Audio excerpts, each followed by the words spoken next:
Yang Mulia Presiden Majelis Umum PBB, Yang Mulia Sekretaris Jenderal PBB, Yang Mulia para pemimpin negara-negara anggota PBB, tahun ini genap 75 tahun usia PBB. 75 tahun yang lalu PBB dibentuk agar perang besar, Perang Dunia Kedua tidak terulang kembali. 75 tahun yang lalu PBB dibentuk agar dunia bisa lebih damai, stabil dan sejahtera. Karena perang tidak akan menguntungkan siapapun. Tidak ada artinya sebuah kemenangan dirayakan di tengah kehancuran. Tidak ada artinya menjadi kekuatan ekonomi terbesar di tengah dunia yang tenggelam. Pimpinan sidang yang terhormat, di usia PBB yang ke-75 ini, kita patut bertanya, apakah dunia yang kita impikan tersebut sudah tercapai? Saya kira jawaban kita sama, belum. Konflik masih terjadi di berbagai belahan dunia. Kemiskinan dan bahkan kelaparan masih terus dirasakan. Prinsip-prinsip piagam PBB dan hukum internasional kerap tidak diindahkan, termasuk penghormatan terhadap kedaulatan dan integritas wilayah. Kita semua prihatin melihat situasi ini. Keprihatinan kita menjadi semakin besar di saat pandemi COVID-19 ini. Di saat seharusnya kita semua bersatu padu, bekerja sama melawan pandemi, yang justru kita lihat adalah masih terjadinya perpecahan dan rivalitas yang semakin menajam. Padahal kita seharusnya bersatu padu, selalu menggunakan pendekatan win-win pada hubungan antar negara yang saling menguntungkan. Kita tahu dampak pandemi ini sangat luar biasa, baik dari sisi kesehatan maupun sosial ekonomi. Kita juga paham virus ini tidak mengenal batas negara. No one is safe until everyone is. Jika perpecahan dan rivalitas terus terjadi, maka saya khawatir pijakan bagi stabilitas dan perdamaian yang lestari akan goyah atau bahkan akan sirna. Dunia yang damai, stabil dan sejahtera semakin sulit diwujudkan. Yang Mulia, tahun ini Indonesia juga merayakan kemerdekaan yang ke-75 tahun. Dan sudah menjadi tekad kami, Indonesia terus berkontribusi bagi perdamaian dunia sesuai amanah konstitusi. Indonesia akan terus memainkan peran sebagai bridge builder, sebagai bagian dari solusi. Secara konsisten, komitmen ini terus dijalankan Indonesia, termasuk saat Indonesia duduk sebagai anggota Dewan Keamanan PBB. Spirit kerjasama akan selalu dikedepankan Indonesia, spirit yang menguntungkan semua pihak tanpa meninggalkan satu negara pun. No one, no country should be left behind.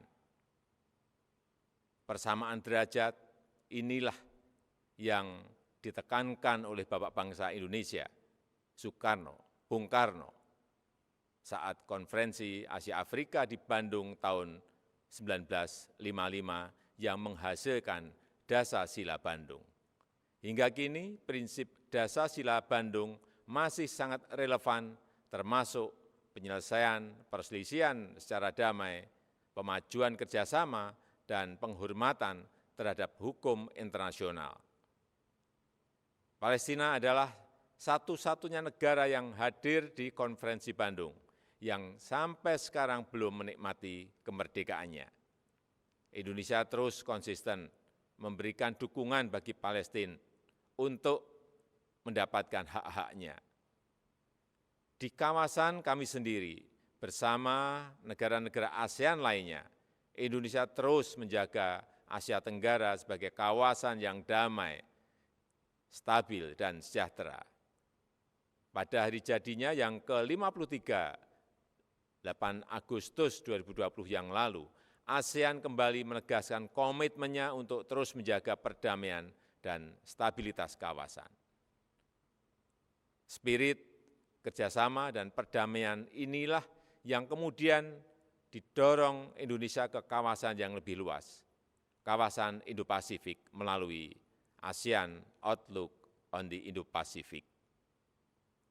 Yang mulia, melihat situasi dunia saat ini, izinkan saya menyampaikan beberapa pemikiran.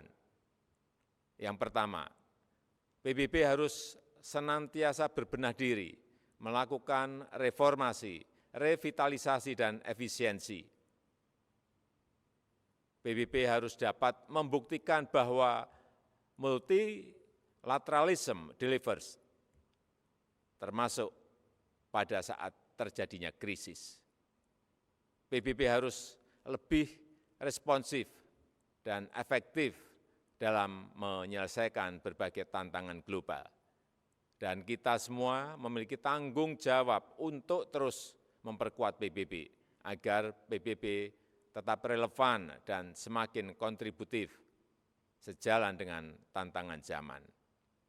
PBB bukanlah sekedar sebuah gedung di kota New York, tapi sebuah cita-cita dan komitmen bersama seluruh bangsa untuk mencapai perdamaian dunia dan kesejahteraan bagi generasi penerus. Indonesia memiliki keyakinan yang tidak tergoyahkan terhadap PBB dan multilateralisme. Multilateralisme adalah satu-satunya jalan yang dapat memberikan kesetaraan. Kedua, collective global leadership harus diperkuat.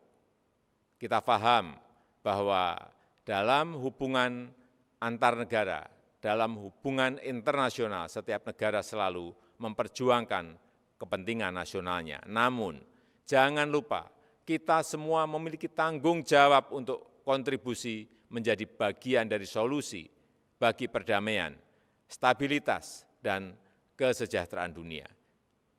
Disinilah dituntut peran PBB untuk memperkokoh kolektif global leadership.